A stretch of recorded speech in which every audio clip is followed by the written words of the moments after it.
This video is an intro video to qview. qview is a new technology we've introduced into Quincy, and I'm super excited about it. Unlike the normal videos we do here, I'm going to do a little bit of a intro to the. This video is focused on qview. It's a viewer technology we recently introduced into Quincy, and I'm really excited about it. I think the potential for it is truly unique. In this video, I'm going to spend a little time in PowerPoint, more than usual, and I'm going to talk about the origin of qview, why we developed it, and then I'm going to talk about where it is today and where we're going with it, and then I'll quickly show it to you and how to use it. Anyway, the core of the problem is a topic I've written a lot about and talked about a number of times, and that's viewing in the web. The current Quincy viewer, we have spent a ton of time. I write months and months here, but the reality is it's been years and years at this point, to be honest. We've integrated about 7 different viewers. You can look at them all here. We've got a PDF viewer, we've got a rendered viewer, a graphics viewer, a media, a text viewer, a database, HTML, Cerberus, Hex, and registry, on and on, so it's actually more than 7. And they're all for different file types, and they each have different advantages, and the reason we have so many of them is because viewing in the web is a bit of a pain, and we want to always be able to provide the best possible viewing experience. We've spent a ton of time optimizing the heck out of it, but in my opinion, the solution is still inadequate. I would put it head and shoulders above most competitive solutions I've seen, which rely on 1 or 2 viewing technologies. But like I said, it's still not where I wanted it to be. It's still not something where I can say, hey, the viewer in Quincy is every bit as good as the viewer in FTK. It just simply is not. And that problem gave rise to qview. The approach of qview was, I said, well, wait a second. If the goal is to get it as good as FTK's viewer, can I use FTK's viewer? That was the initial idea. And of course, the answer was ultimately no. I couldn't integrate it into, I couldn't integrate Quincy into FTK, if you will. But instead, I was able to work with some desktop viewing technologies and stitch some work together so that I could relatively quickly present documents you were clicking on in Quincy in a desktop web viewer. I should just say a desktop viewer. So this is an MSI, this is qview. We've downloaded onto the desktop, and we have clicked somewhere in Quincy, and up has popped this highly disturbing image and properties of it. You can see all the related stuff is available here. And frankly, it's fantastic. It loads really quickly. It exceeded my hopes. It gives you all the power of a natural viewer. It works extremely fast. It views videos and audios better than the FTK viewer.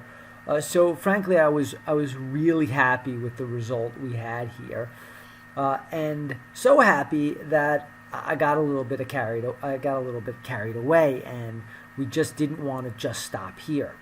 So the next stop, and this is what we're introducing in this release, and this is, I'm sort of in the middle of November, so since we date our releases, let's call this thing the November 15th release.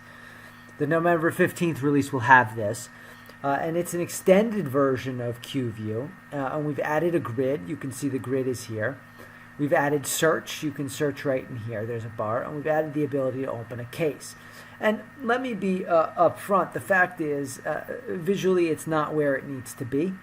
It's still a little clunky. There's still a little buggy, but it is definitely headed in the right direction, and hopefully you can quickly see, oh my gosh, this is almost becoming its own application.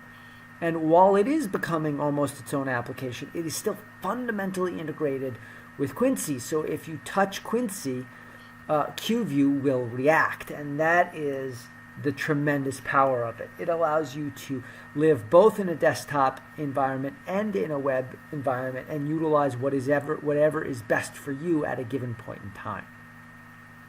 Now let's talk about where we're going. So you can see the initial phase 1 through phase 4 are launched or about to be launched, and I'm being upfront that this is done but buggy. Obviously, we will squash those bugs here in the near term. But we have all the way up from phase 1 all the way to phase 14. So we've got, what's that, 11 more phases we need to accomplish. Or excuse me, no, 10 more. And they range from just adding graphics and more interactive tools all the way up to facets and report widgets and ultimately processing data. And at this point, once we finish phase 14, you really will have a mini, and I call it mini, though it is going to be fairly expansive, mini FTK that is fundamentally integrated with Quincy.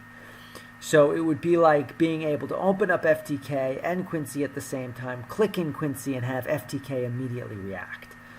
And I think, frankly, with the rate of development we're going at with this thing, we should be able to achieve all of this roadmap within the first quarter of next year. So an aggressive roadmap, but also an aggressive timeline, and something I'm pretty comfortable we'll be able to achieve.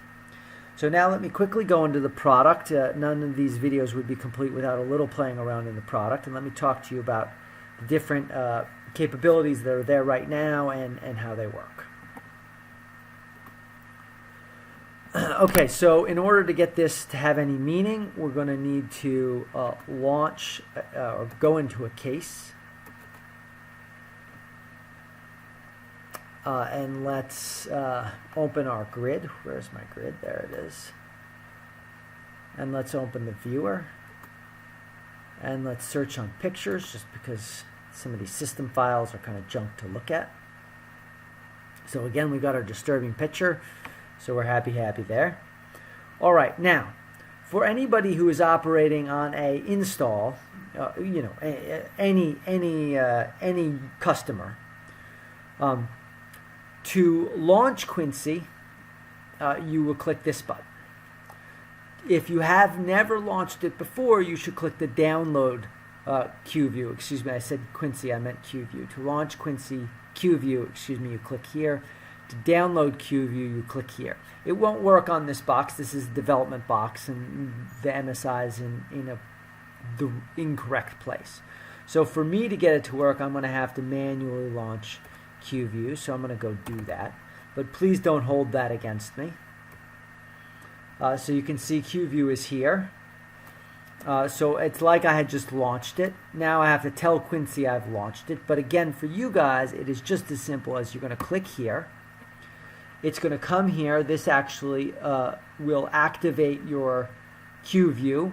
When you see that page pop up, qview will also pop up in the background and begin to run. And at that point, you're ready to go. If you click on a video or on a document here, you see it rendered here. But also, excuse me, I should have opened my viewer. It rendered in here. So you can see the same image is appearing in qview as is appearing in Quincy. And if we go one more video or one more image, you can see there it is. And if we go to qview, there it is. Bingo. So that's the basic capabilities. You can then, of course, go do your normal related document stuff. Let me pull this over here. And let's look at the properties of this document. You can see the properties of this document. And, any other information related to this document, maybe bookmarks, maybe labels, whatever, threads, if it's part of an email chain. So anyway, you can see all you want to about this document. Now, like I said in the earlier part of the video, we are now launching the ability to have an interactive grid. So let's go ahead and do that. I've opened the grid, and we can move these around. Let's put this on the right side, and we'll put this thing on the left side.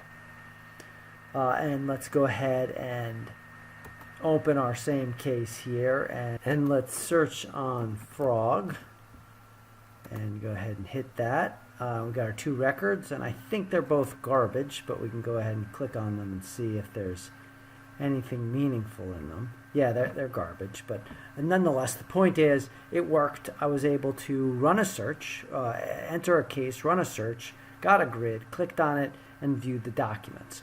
And it's the beginnings. It's not elaborate. It's not super incredible yet, but it is going to get there very quickly.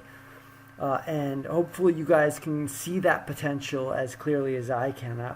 Frankly, it's one of the features I'm the most excited about in Quincy because A, we're going to be making incredible progress really quickly on it, and B, it's completely synced with Quincy. So if I were to hop back into Quincy and click on another document, the viewer would reset to that document. The two are constantly working in tandem. And I think that's going to give you guys as users a lot of flexibility to use a desktop environment, use a web environment, or use them together. Anyway, that's all I had for you. Again, hopefully it was helpful and interesting and got you excited about the potential here. Thank you very much.